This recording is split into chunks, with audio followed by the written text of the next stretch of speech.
Good day, everyone.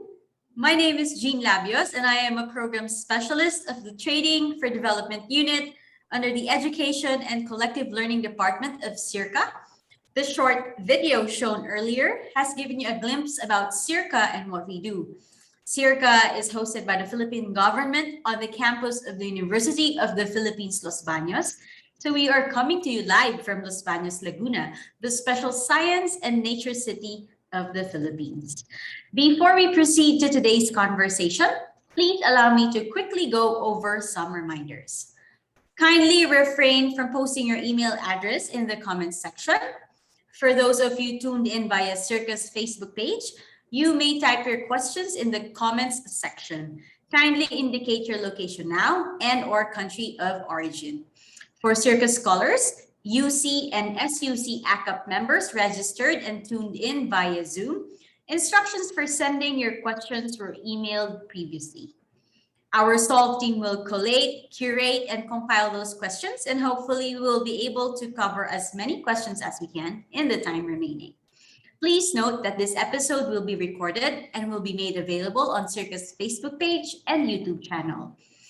For your social media posts, especially on highlights and key takeaways from today's conversation, please use the hashtag SEARCASolve. Joining us today is the program head of the Education and Collective Learning Department of SEARCA, Dr. Maria Cristeta M. Quaresma, to talk about what we are celebrating this month. Dr. Quaresma, the screen is yours.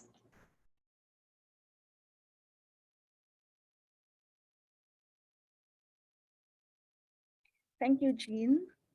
Today is a special day for us. First, we get to discuss something that is basic to all of us, and that is food. But not just any food. In keeping with this year's World Food Day celebration, with the theme, Our Actions Are Our Future. Better production, better nutrition, a better environment, and a better life.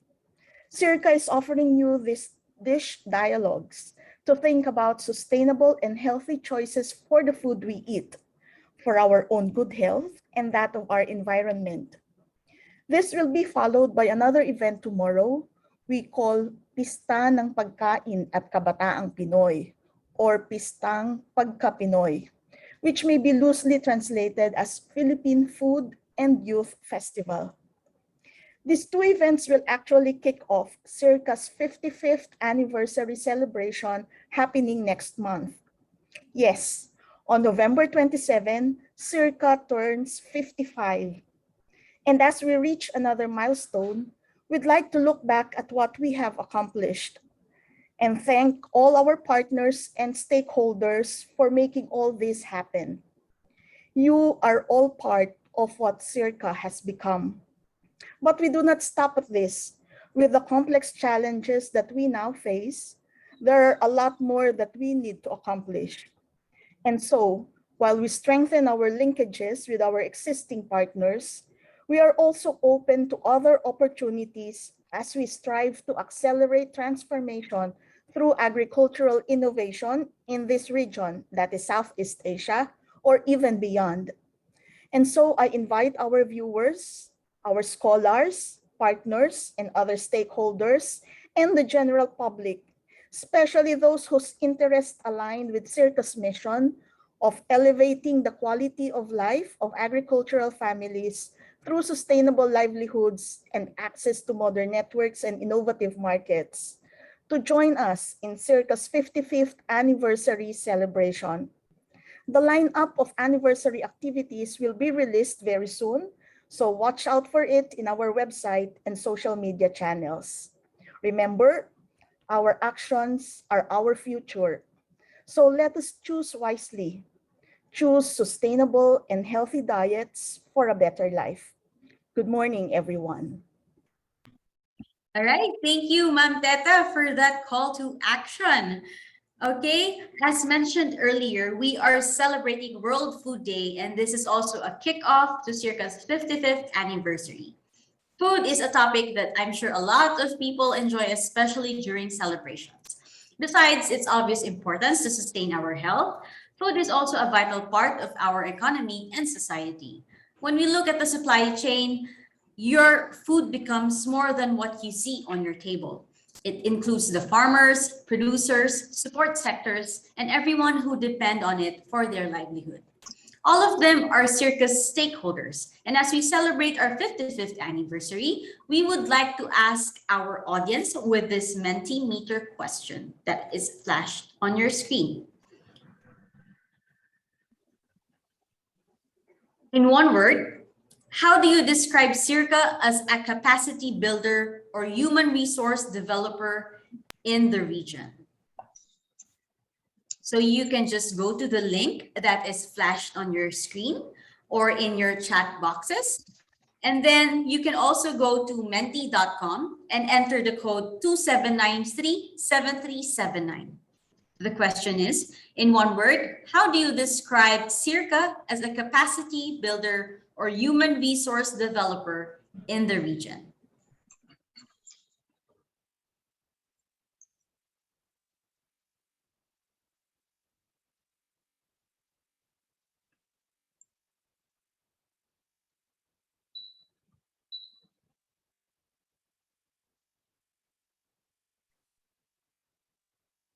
Okay, so just send us your thoughts by visiting the link that is flashed on your screen. Again, just go to menti.com and use the code 27937379. This is found on your chat boxes. Later, so go ahead, just key in your words. And later, we will look at your responses at the end of the program. So just send us your thoughts by visiting the link. Thank you. Thank you for everyone that's responding. Okay, let us move forward. We'll show you the results later.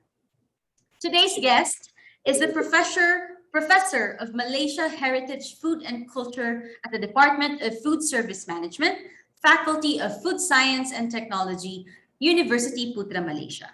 Professor Dr. Sharim Karim has contributed to the development of the Malaysian heritage food and marketing it on a global scale. Professor Dr. Karim has served in various national committees on food heritage and towards the documentation and refining of the national heritage food.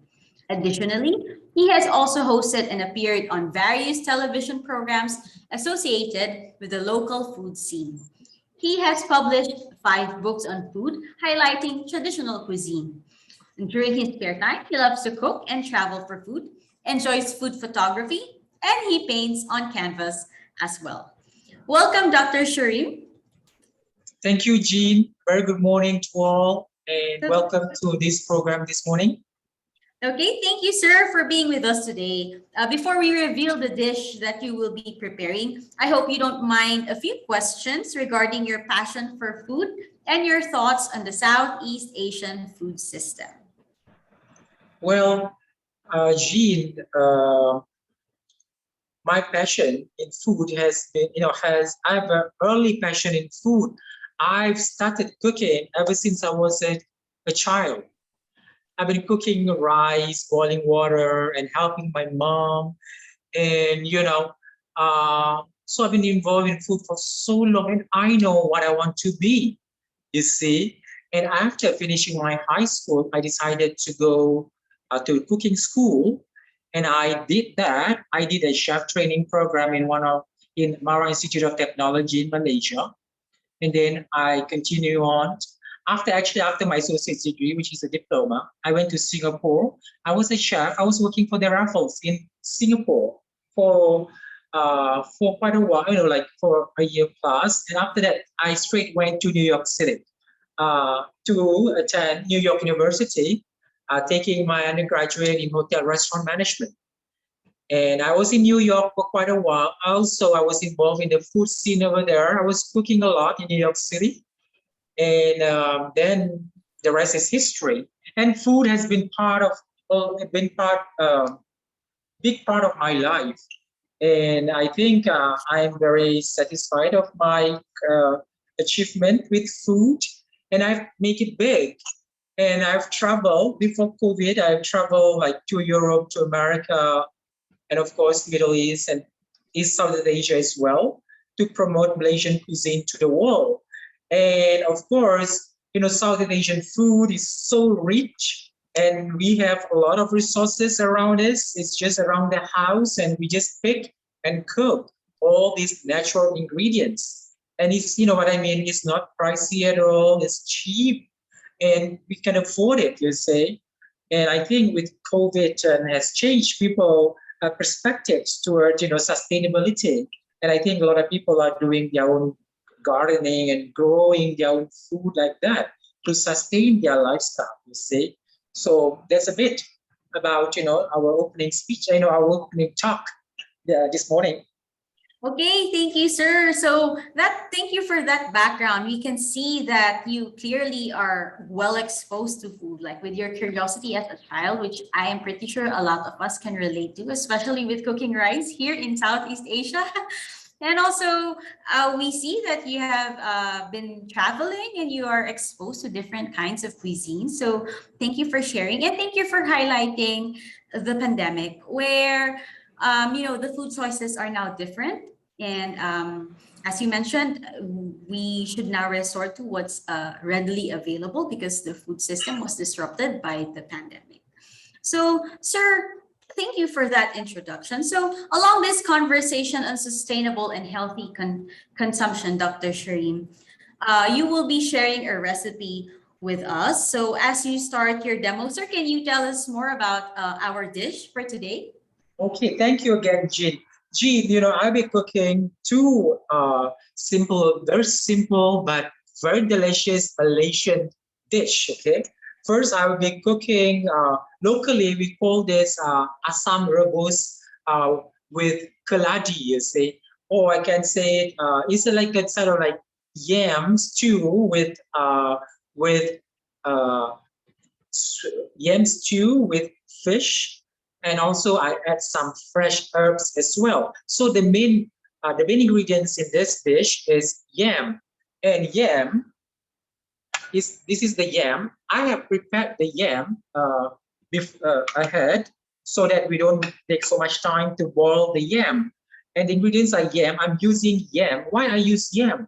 Because yam is kind of like a subdued type of ingredients, you see, because maybe some people don't enjoy yam, but yam is kind of versatile. It's a unique ingredients. It's tuber, and of course, Southeast Asian country use a lot of yam in their food. And here, this recipe, I'm using yam, the whole yam, and also the stem of the yam. Other ingredients, of course, I have garlic. Chili, dried chili that I've soaked, and I have ginger and turmeric. Yeah, and I will be blending all these ingredients, and I have some shallots and red onion as well. You can put a lot of onions, and I'm using what you call this tamarind or garciana, sliced garciana. You also can use tamarind. I don't want to use tamarind today because if tamarind, I have to squeeze it using my hands to get the juice, but this one I just throw it into the pot, and then it gives this sourness to this dish. And I have my shrimp paste as well, right? And I'm using a piece of wolf herring. Or here locally we call it ikan parang. Parang is like a big knives, it's like a chopper, a big chopper. That's parang because it looks like a big chopper, knives like that. So that's the first dish. And the second dish I'm doing sambal belacan, which is a sambal shrimp paste, which is synonymous with Malaysia.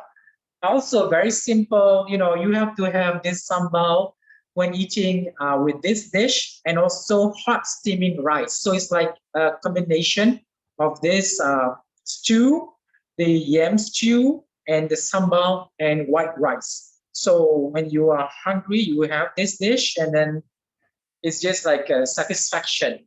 And this dish can be enjoyed in any household.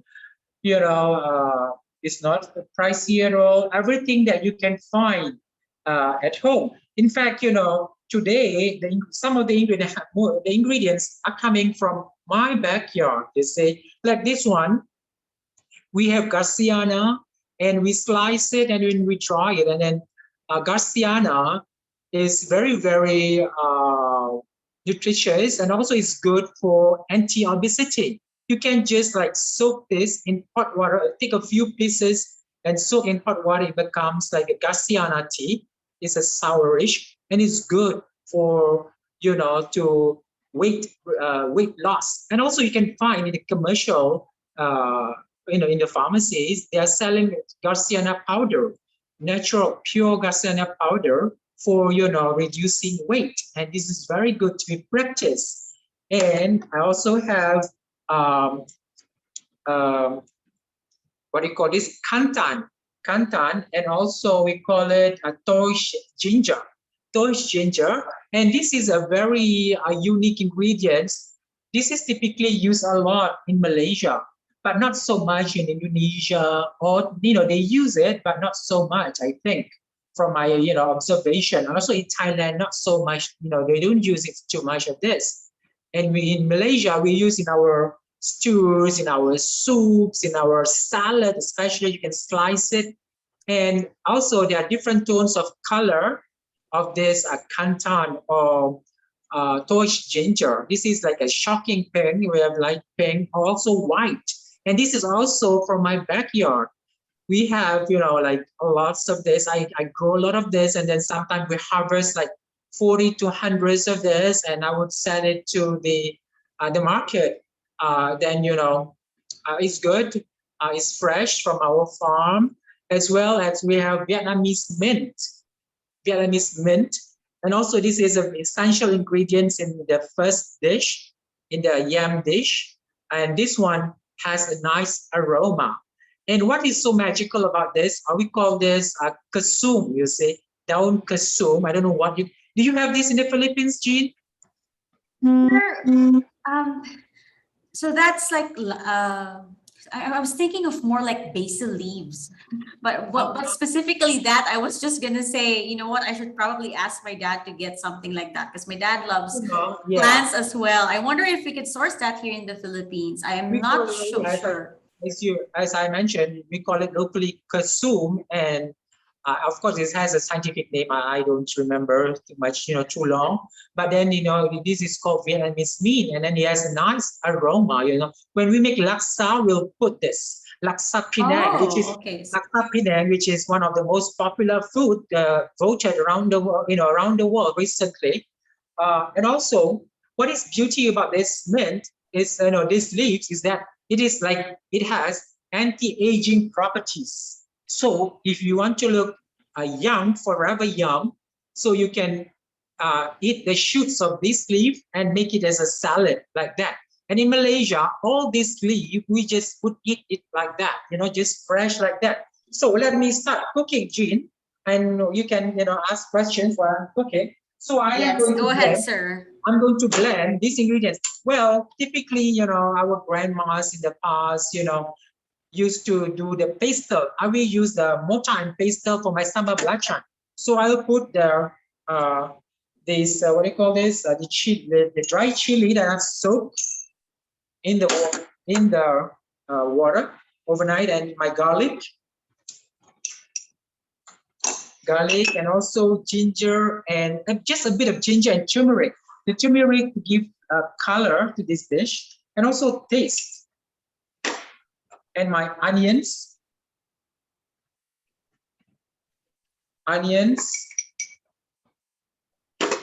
shrimp paste, because there's a lot of ingredients here. If I would like do the pastel, would take forever, you see. And I will use some water to this. Add some water. Just a bit of water, not too much. So this is kind of like what I want to say is a water-based dish, you see. It's a water-based dish. I already boiled some water in the pot. It's boiling already. So I would blend those ingredients, and then I would just pour it inside the boiling water. So this dish is very unique, you see, because it can be kind of like a soup type, and you can use different type of fish in this dish. Also, you can use, perhaps you can also use shrimp as well, or other types of fish, what is available. And most importantly, it should be, yeah. Most importantly, you have to use fresh fish. Then you get a very nice, refreshing dish.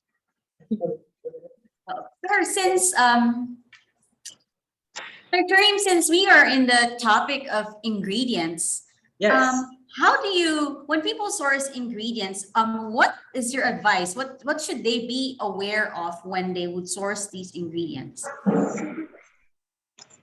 Source ingredients. I always source, what I mean?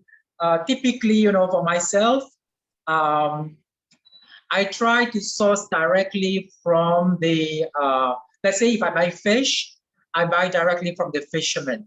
Because if you buy from the market, of course, the fish has been kept or has been frozen, it's not fresh. And also I go to the small market, let's say the farmers market, I buy directly from the farmers in the way that, I am also helping the farmers. Also, one thing that I am doing, also my mom's, we are growing lots of herbs, lots of fruits at home. So it's like, self-sustaining, you see. And I know the source, and I have to know whatever source I'm using, where is it coming from, so that the food is kind of safe and it's like okay. For me, importantly, I want to have an organic food. You see, organically grown. I don't want it to, I don't want the food, the vegetables or the fruits has a lot of pesticides and use lots of, chemical on my food, especially the fresh food. So that's my basis, for selecting ingredients. So, of course, there are some markets that that you can go to, then you can buy directly. So the source from the farmers. So that is the best, you see. So, and also some restaurants, what they do now is like they are supporting the local farmers, whereby they buy directly from the farmers, and also they have sort of like they want the farmers to grow that ingredients for the restaurants. And also some restaurants these days, what they do, they also grow herbs in the backyard of the restaurant. You see, this is also a sustainable thing that they do in order to also reducing your costs. The source directly and the safety of the ingredients like that. So okay, thank you, Dr. Sharim. I'll be pouring these ingredients directly into the pot. Okay, sir. So that's going to be part of the soup, right? Yes, part of soup or the stew. Yeah. So just like that.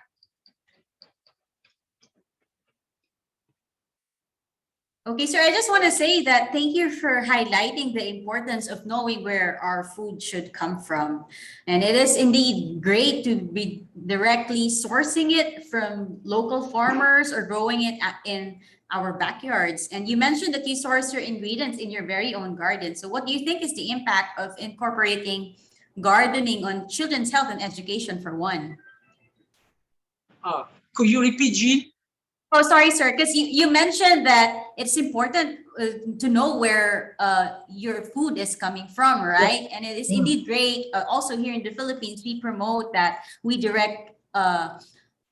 we source directly from our farmers and fisher folks and stuff like that. So you mentioned as well that you yourself, you source your ingredients from your garden. So what do you think is the impact of incorporating gardening on children's health and education? Jean, that is very, very important. Children has to be exposed to, to this type of food. We have to teach them to grow food ingredients in the in the early parts of their life, so that they would practice, they would learn this in the early part of their life, and then they would use it throughout their life. You know what I mean? These are good practices that we need to expose to children. And I know that some schools, they're having a farm in their backyard, and then the students,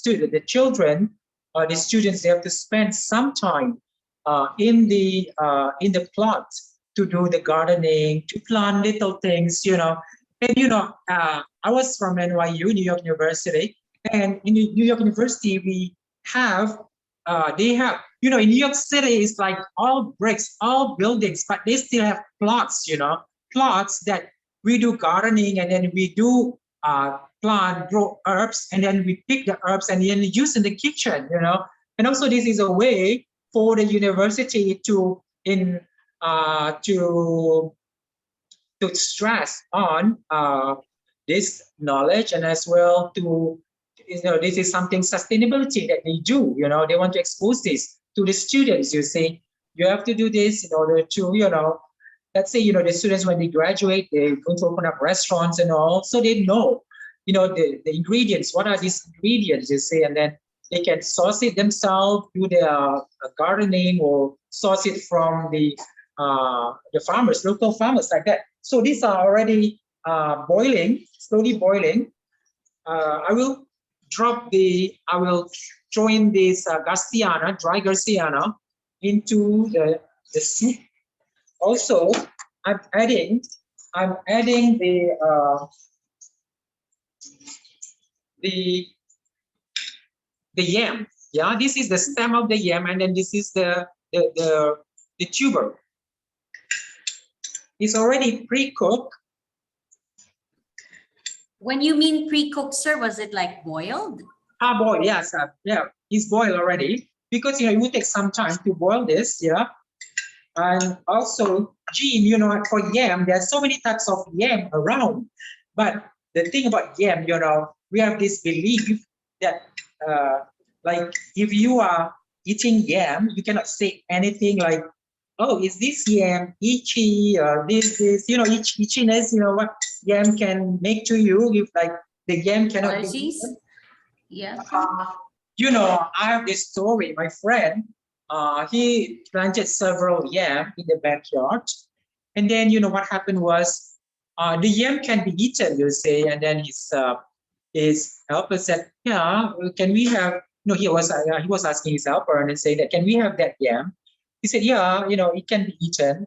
You know what happened? He eats the yam, and then he had this itchiness, That's why before eating the yam or having the yam, you really have to know if the yam can be eaten. Of course, the yam in the market is okay, but those yams like in the wild, you just cannot pick them. It's very dangerous, It could lead to death, because it's like, you're going to have heat, like going to have like anaphylactic shock. Yeah, shock, like allergies. Yeah, burning in your lung. You know what I mean? So yes, you really got to know what is, and then got to know what type of yam that you are using. You see? So I'm going to add this one, just one piece of fish to the stew. Yeah. And I will add the Vietnamese meat, just throw the Vietnamese meat just like that.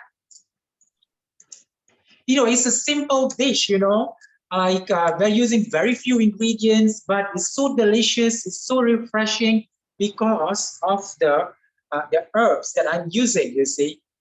You cannot use too much herbs. And also, I have to stress that these two herbs, they are complementing each other, you see. If you do other herbs, you won't blend that nice, you see. Like, this is like food pairing kind of stuff.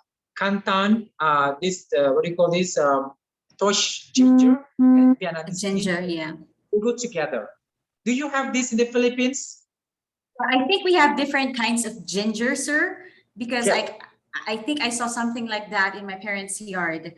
But initially, to be honest, I thought that was like a flower. So. Yeah, there are different kinds of ginger. Yes, we have them available here in the Philippines too. I call it, this is like Asian tulips, or like, Asian tulips or Malaysian tulips.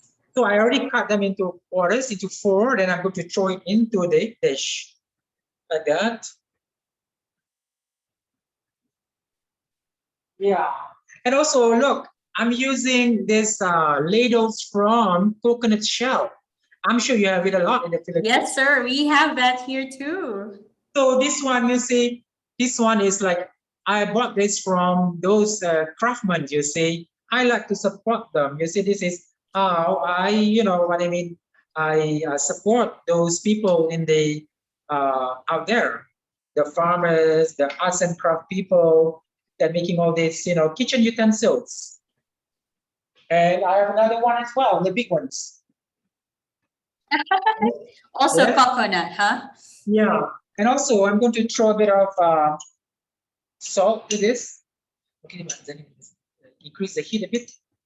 So I'm using rock salt. I like to use rock salt because it's easy to estimate how much. And yeah, so that's it. Yeah. So while we're talking, the dish is ready. You can zoom there to this dish. So it's We'll- pretty we'll quick show to you a cook. bit. We show you. Yeah, there you go. That's the dish. Oh, nice. Boiling. So look at the color of this, because the chili and the turmeric blends together and give this nice kind of orangey color to it. Yeah. Yes, sir.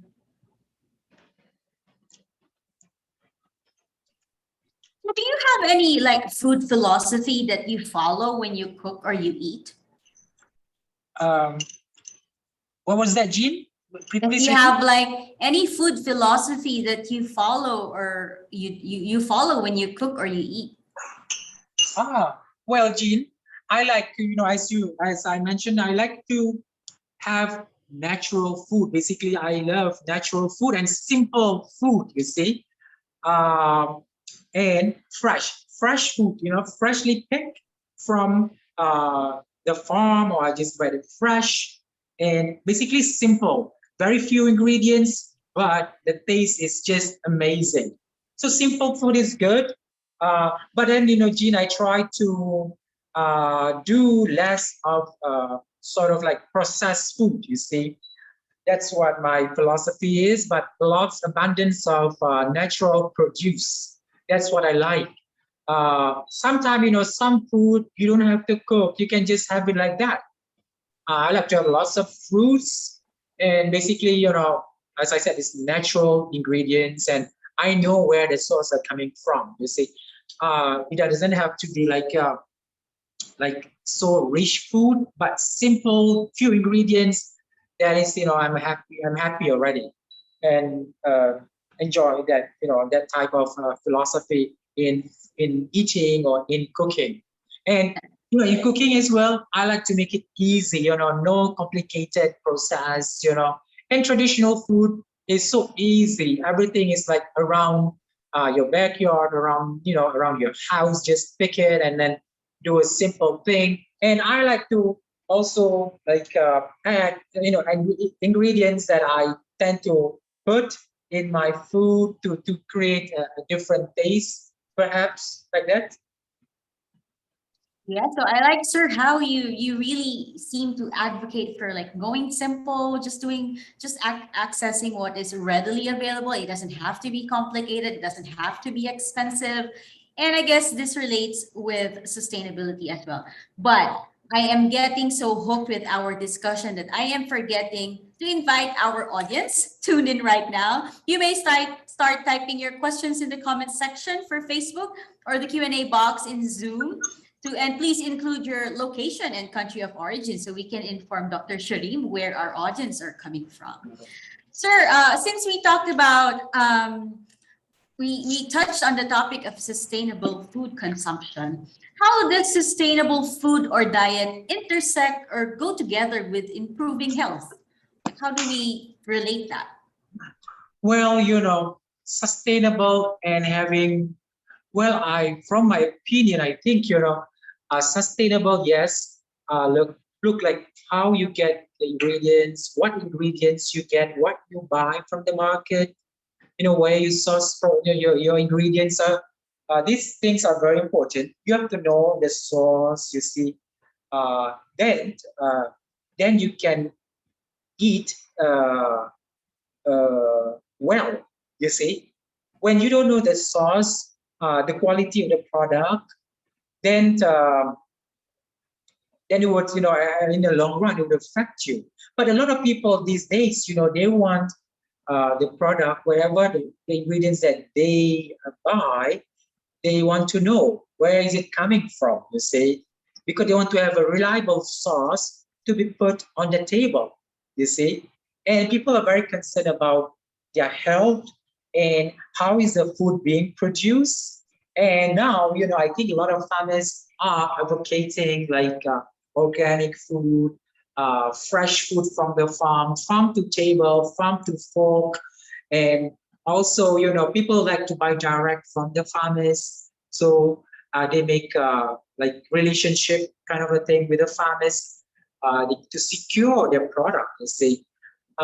Another thing is that, also people are growing their own food stuff, you see.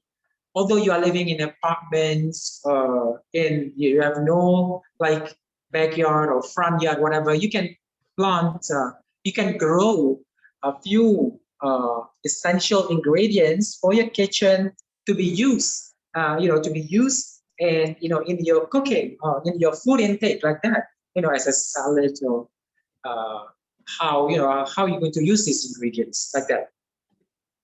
Okay, thank you, sir. Actually, I have a next question. Since you mentioned, how we can promote like growing some of your food items from your backyard or even pots. You can do it with pots right now, right?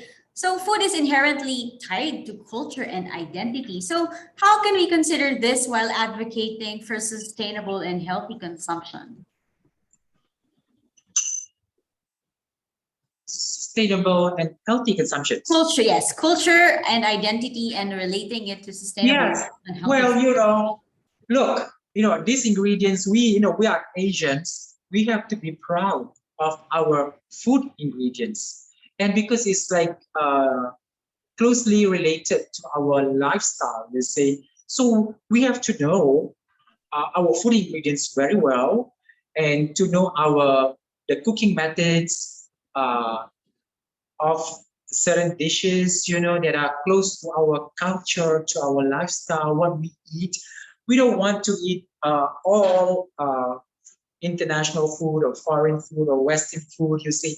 For example, like children. Children has to be exposed to eating healthy food from the beginning, since they are small, like from the baby to the to toddlers to a child, you see. That is the most important part of their life, and it's when they are exposed to healthy eating, good eating lots of vegetables, eating lots of fruits, you see. So they get familiar with this kind of produce, you see, and then they will practice it throughout their life.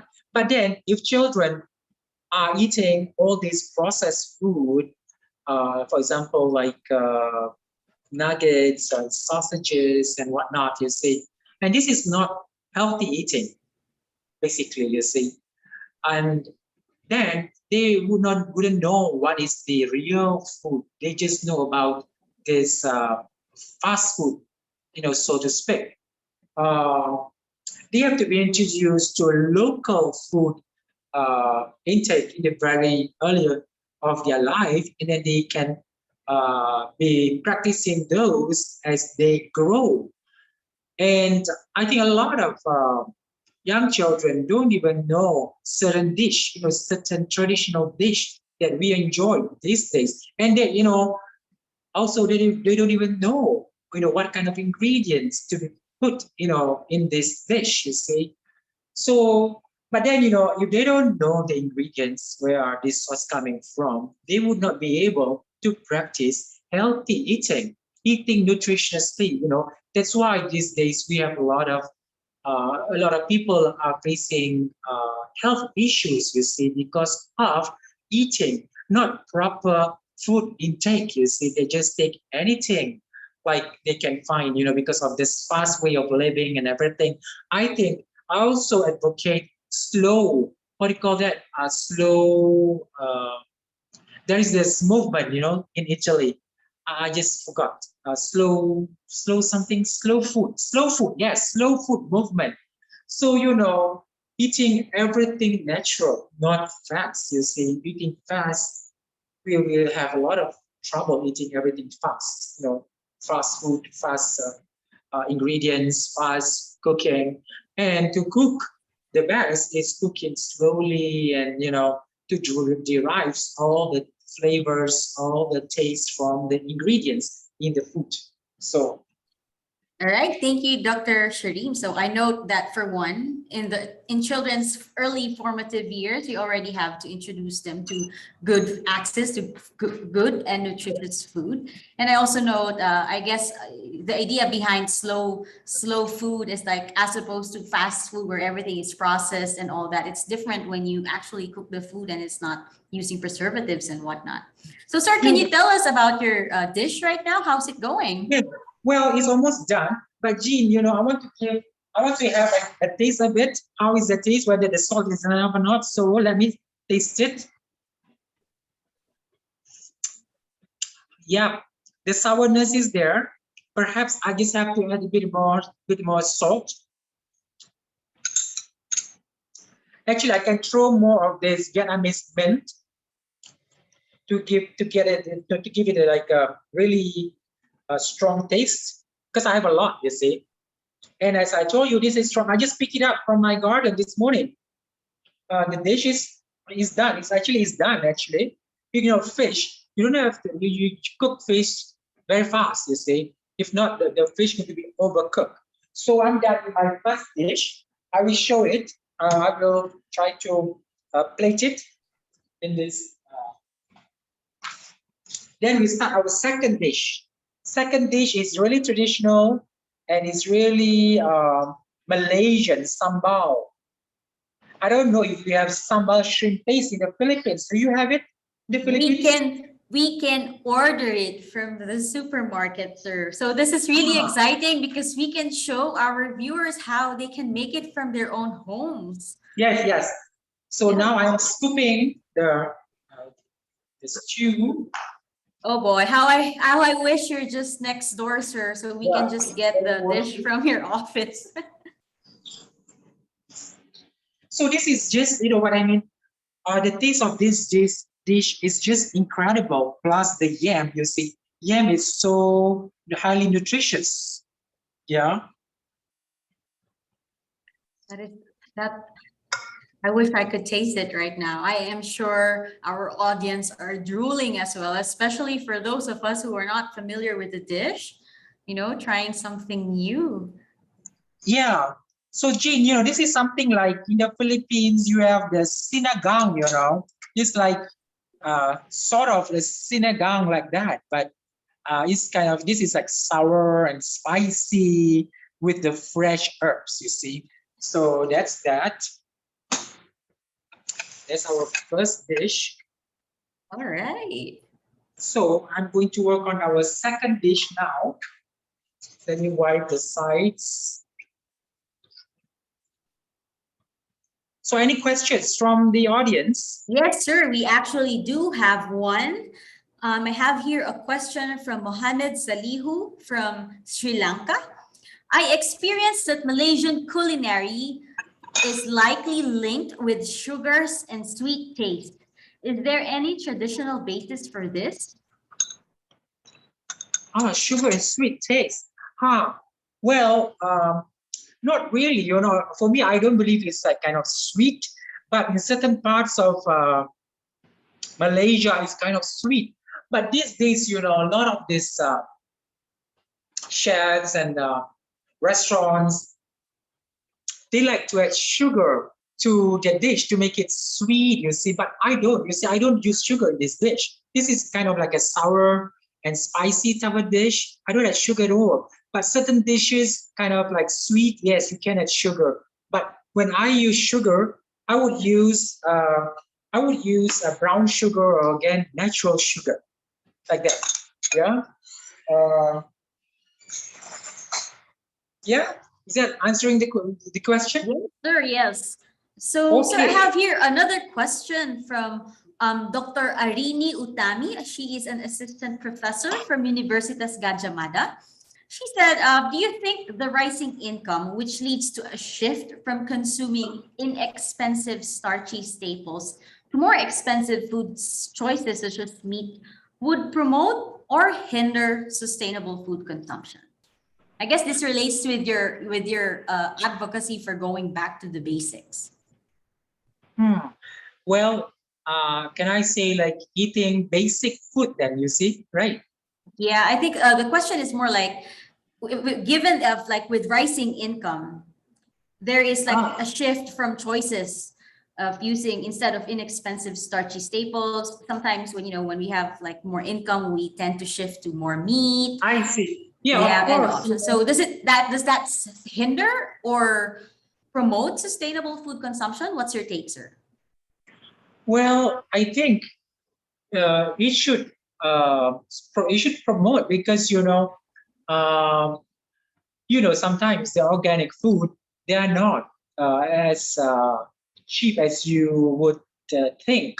They are kind of pricey. This is kind of like it's not everyone would be like going for organic food. You see, it could go. What I mean. It could go both ways. It could hinder, it could promote uh, having all this great food or natural food ingredients. But then, like for those lower income people, they can just grow it themselves in their backyard. But then for those higher income, would can buy them easily, in the specialty supermarket. And these things are like organic natural product as well, in the natural produce. They are also kind of pricey as well, especially in big cities, you see. But then, of course, these ingredients are sourced from the local farmers, from these specialty stores. So, well, and also, of course, with high incomes, you can have more ingredients on your table, like that. All right, thank you, sir. Now Okay. let us watch you do your sambal. All right, I do my sambal, and this sambal, we have this sambal every time when we have our lunch. It's like accompaniment to your food, especially with rice and other dishes, to make it spicy a bit. What is the ingredients? I'm using fresh red chili,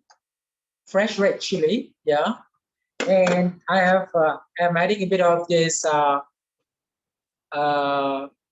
what do you call this, bird's eye chili, the green little chili, very hot and spicy. And I have my shrimp paste, yeah. I will be roasting the shrimp paste and calamansi and a bit of salt and a bit of sugar. So I'm going to pan roasting my calamansi, what do you call this, shrimp paste. Why I need to roast the shrimp paste? And also, the shrimp paste, what is so unique about it? We made our own shrimp paste. My mom made this shrimp paste because during this krill, the little shrimps, there is season for it, and there be abundance on by the seaside, by the seashores, you see. So we went direct to the fishermen. We bought like 10 kilos like that, and my mom make our own belacan. Belacan is shrimp paste. I'm sure you have belacan as well in the Philippines, right? Yes, sir, we have that. Yeah, and when we make our own belacan, the belacan is like smells so good because it's just belacan and salt as the to preserve the belacan. So like that, you see. So Jean, we like to have actually because we have a big land at home, so we try to produce a lot of ingredients. Like we have lots of bananas and papayas and also pineapple, and we can have it all year round. But during the fruit season, we have lots of durian, we have a lot of rambutans and other seasonal fruit that is like in July and August. That's the the peak of the season. Season. The peak of the season, fruit season in Asia. So so we enjoy having everything at home like that. So I'm roasting. I'm roasting. Okay. Okay, go ahead, Jean. Yeah, no, I was just gonna ask her what you're doing right now. Oh, I am roasting the shrimp paste. Yeah. Okay. So when you roast the shrimp paste, it would give a nice nice aroma, very strong aroma of the krills. Yeah. So that is done. So I will put the into the mortar and pestle. I'll put this in this. I'll put the roasted shrimp paste.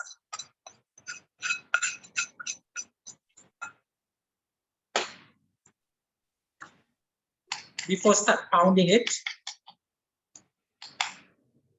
So you need to roast it, you know, so that it gives a nice aroma to this sambal, you see. And I'm going to just roughly cut my chili.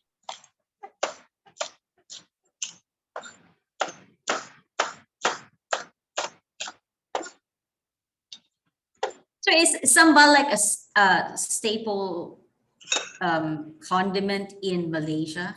Yes, definitely, definitely, yes.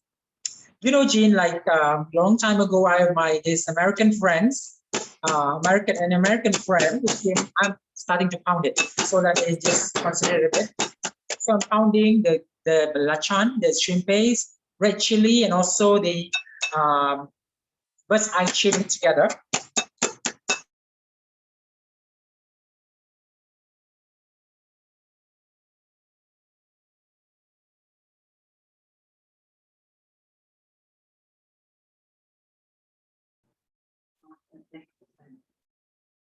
Okay, I think Professor Sharim got cut. So he was learning the there. thing, the food and everything. And like, a few years ago, he had a restaurant in New York City, and he was putting sambal belacan as the condiment at his restaurant. And this restaurant is in New York City, okay? And he was putting this sambal as a condiment to go with the food. Yeah. Is it Asian food, sir? Was he putting it on Asian food or pan Asian? No, this is like it's a Western. It's like kind of a mix, East and West restaurant. Fatty. The name of the restaurant was Fatty Crab, New York. So we're selling like a lot of Asian food, especially Malaysian food. So take a while, and I put a bit of salt. You know, salt help to, you know, like the coarse salt help to blend this together very fast.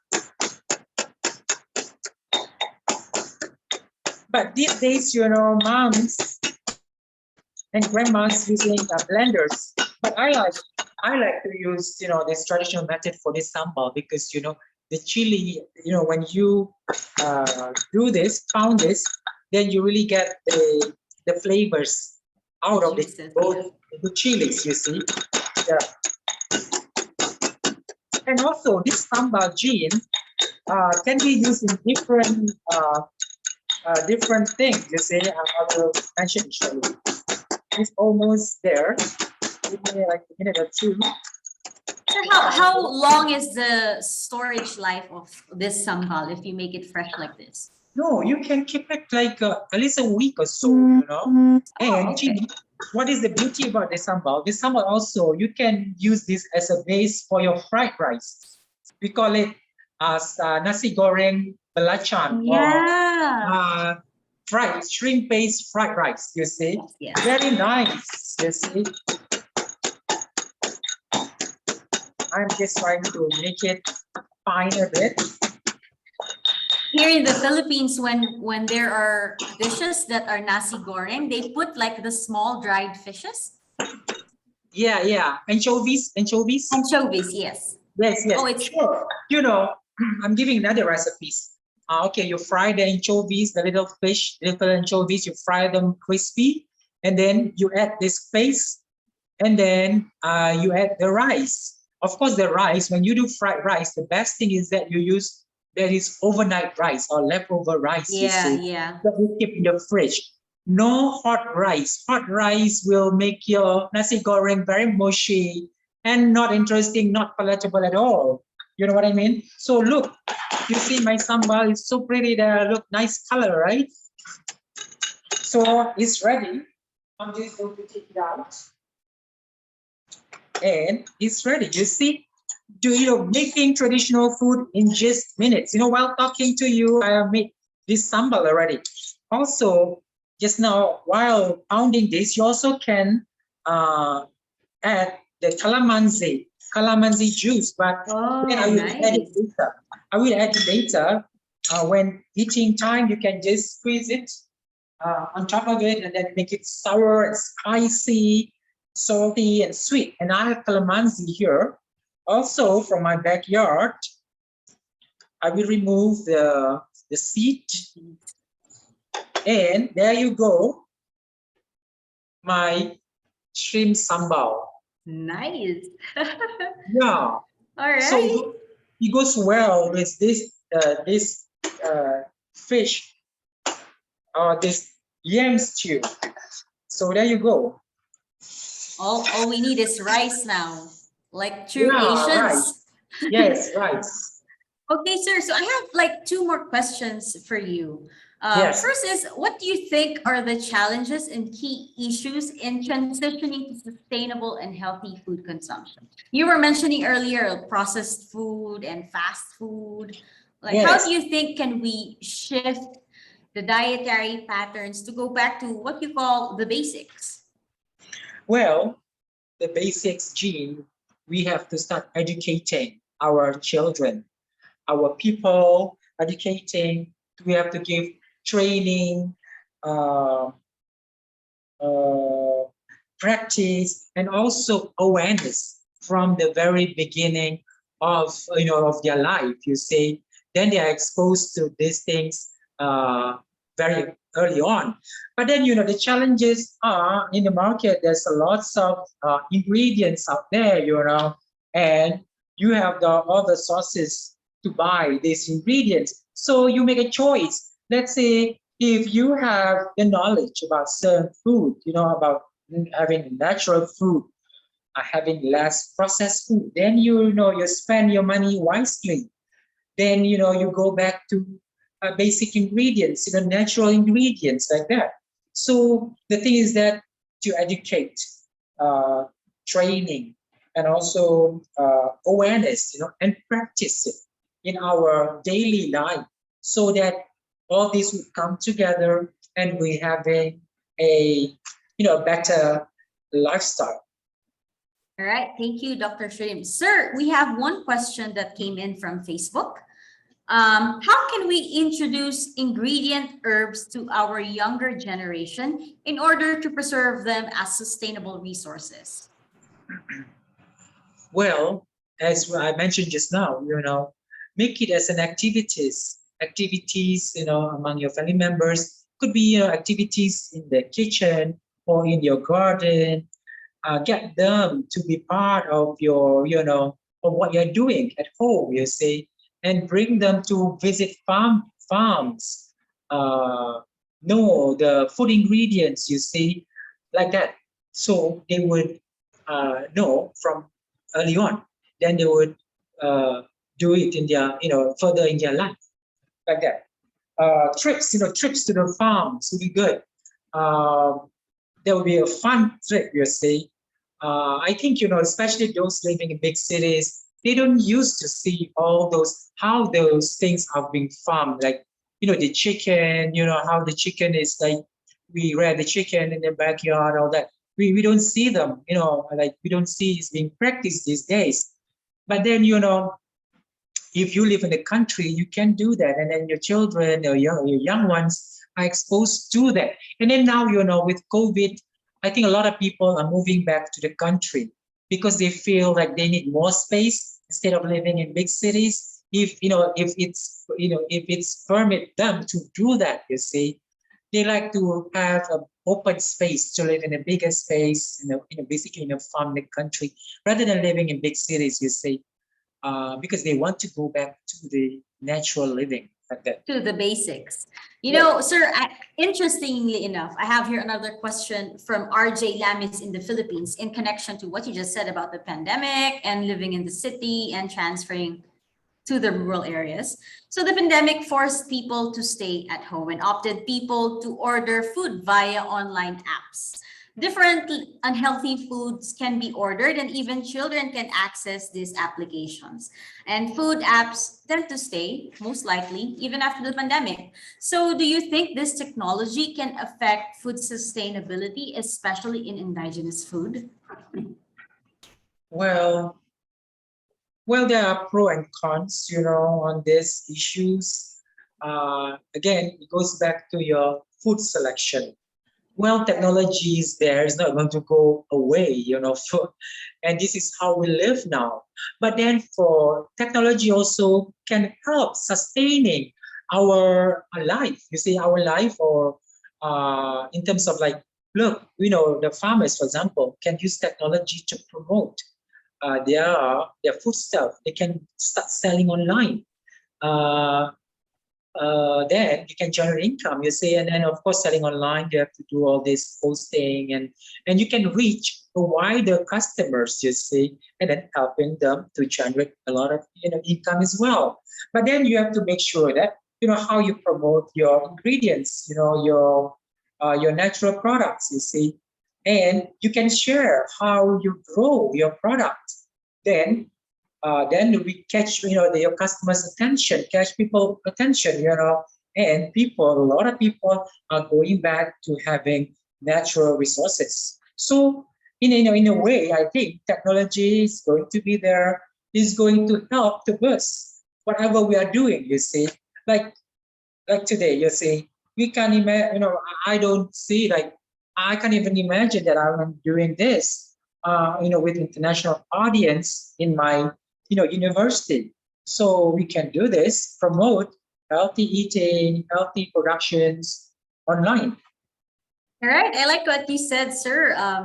This technology is actually an opportunity for us to promote Yes, definitely. sustainable food. Yes. Right. Mhm. Sir, one last question. How can the university or academia shape our current food system, sir? Well, in the university as well, University Putra, we are an agriculture university. And I think there should be, universities should have a program towards like sustainable life. Because, in our modern life, everything is going in a fast pace. And, children or adults or students, they are all attracted to gadgets. You know what I mean? So there should be a program that would bring them to do basic things in life, especially like, there's like a curriculum about gardening or farming. They have to go through this process, like learning about simple living, country living, like that, exposing them to our cultural lifestyles that sustain uh, our future. If not, we're going to lose all our natural resources towards this technology, towards the modern lifestyles. That's what I think. All right, thank you, sir. And you know what? I just want to mention earlier you were mentioning about like in New York University, you have access to these gardens where students can actually gather the food supply from there. Actually, Yes. here at SEARCA, we have this project called School Plus Home Gardens. We first implemented it here in Laguna, and then we implemented it in another region here, and I think we are about to implement it as well in one of the Southeast Asian countries. So yes, we do agree that promoting healthy food and options and accessibility to them is important. That is part of the mission behind our School Plus Home Gardens program, which allows the kids early exposure to the importance of food and as well as giving the community access to it as well. So thank you, Dr. Sharim. I just want to re-emphasize some of the highlights of your discussion and some notes that I was able to take down. First is that it is important to know the sources of your food. Then it's important to patronize our local farmers and growers. And I like this really very much, molding the kids as early as they can by educating, training, practice, and awareness. And also that growing some of the essentials in our own backyards is also a good way to practice sustainable food consumption, especially at this time of pandemic. And Yes. it basically all boils down to our choices. I also like how we have to take advantage of the opportunities of things like technology. So where we can and use that in relating back to the importance of the basics. So thank you, Dr. Sharim, for that. In relation to the role of academia to transforming our agri-food system, we are also joined today by a SEARCA scholar. One of our core programs is on developing agriculture leaders and professionals who embody mindset transitions through graduate scholarships, institutional development, and training for development. Earlier, we posed a question to our audience in line with our 55th anniversary. And to those who joined us recently, let us flash the Mentimeter question again, which asks the question, in one word, how do you describe SEARCA as capacity builder or human resource developer in the region? You may go to menti.com and then just enter the code that is flashed on your screen and in your chat boxes.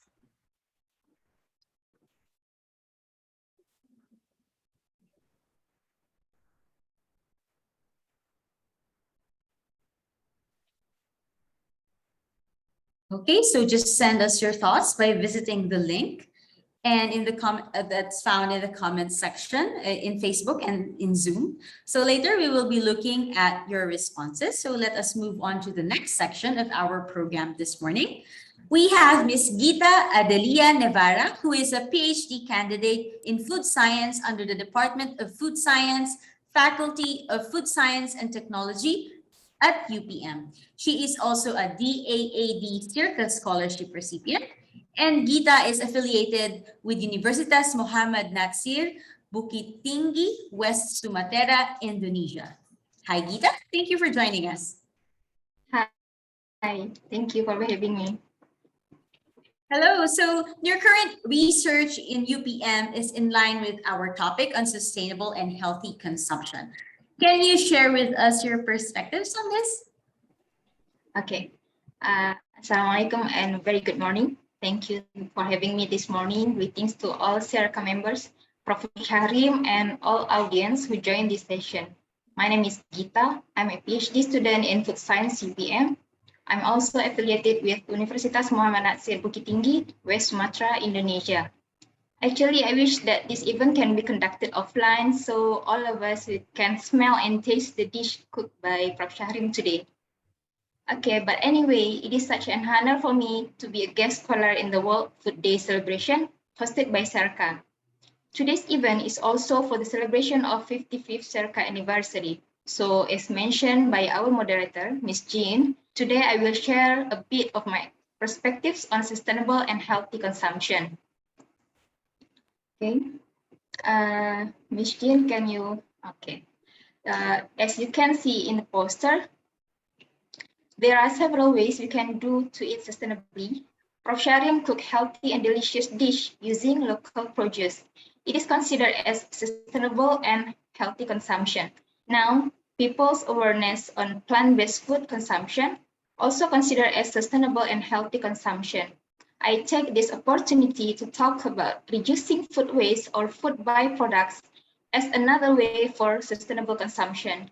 I choose the title Valorization of Byproducts, which means enhancement or improvement or adding the value to the food byproducts, which is usually discarded after food processing. This is also related with my ongoing research area on underutilized oilseed, where I study specially on its dietary fiber content. In my opinion, this action can contribute to sustainable and healthy consumption as we can minimize the amount of food waste by converting it into valuable functional ingredients in our diets. Oilseed meals actually are the byproducts from oilseed industries such as soybean, peanuts, sunflower seeds, and other oilseeds, usually discarded after oil extraction. There is about 95% of defatted oilseed meals produced after the oil extracted from the seed. However, these byproducts are a potential source of plant-based protein, dietary fiber, and also antioxidant.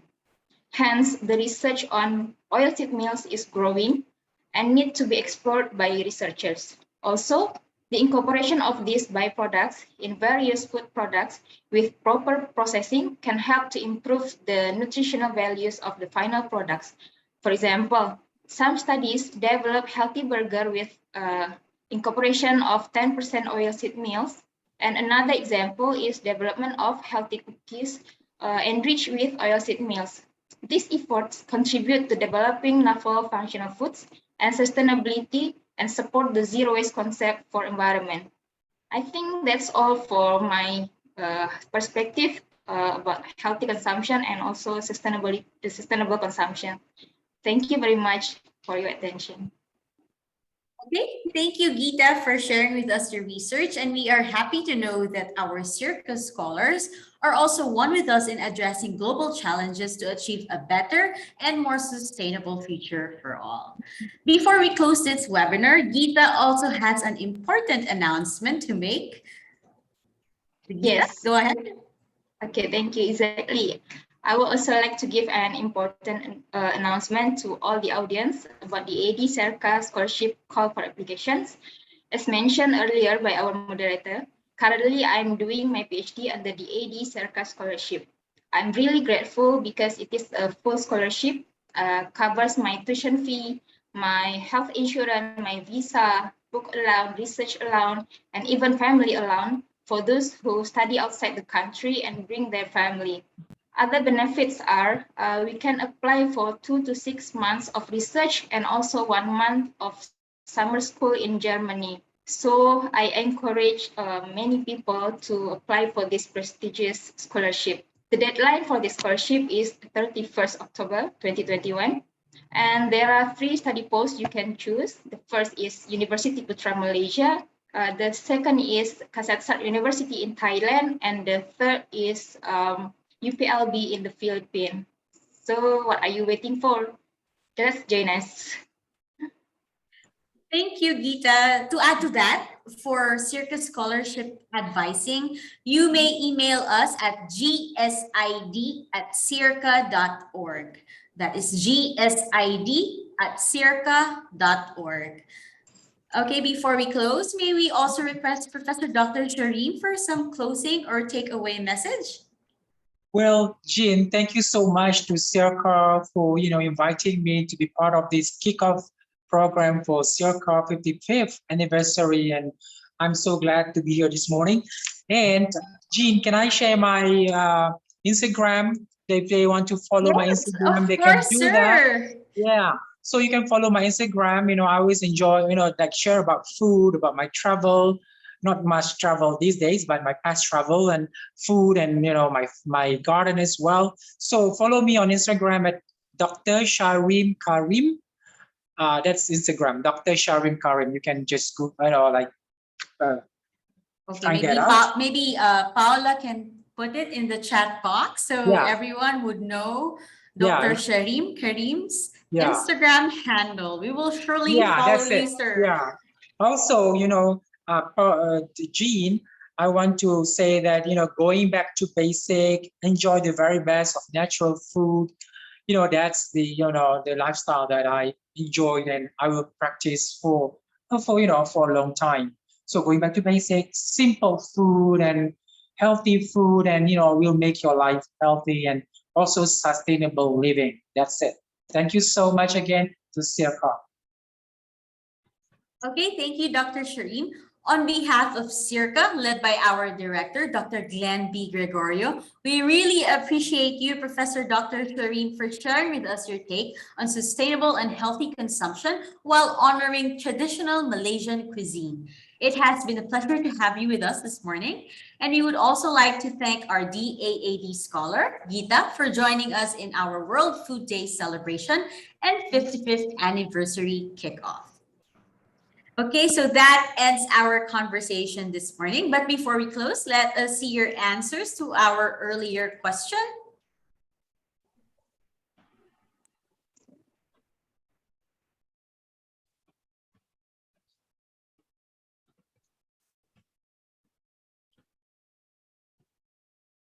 Okay, so I can see here the words innovator, food champion, front runner, pillar, leader, and enabler. So thank you for describing SEARCA that way as capacity builders and human resource developers in the region.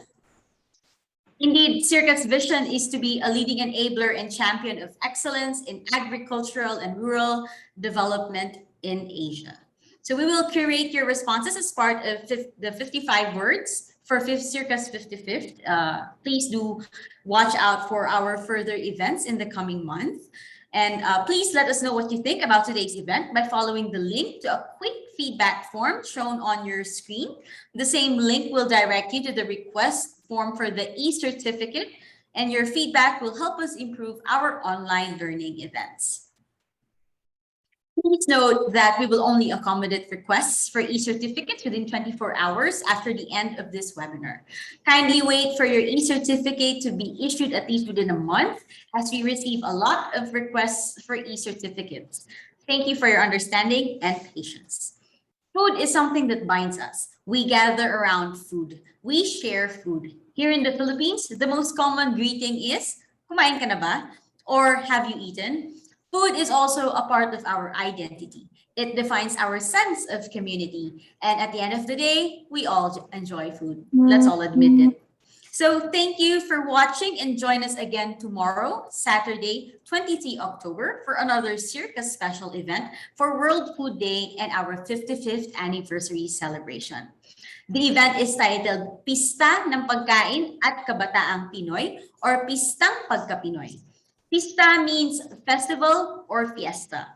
The event is a virtual festival by the youth, for the youth, and with the one's youth.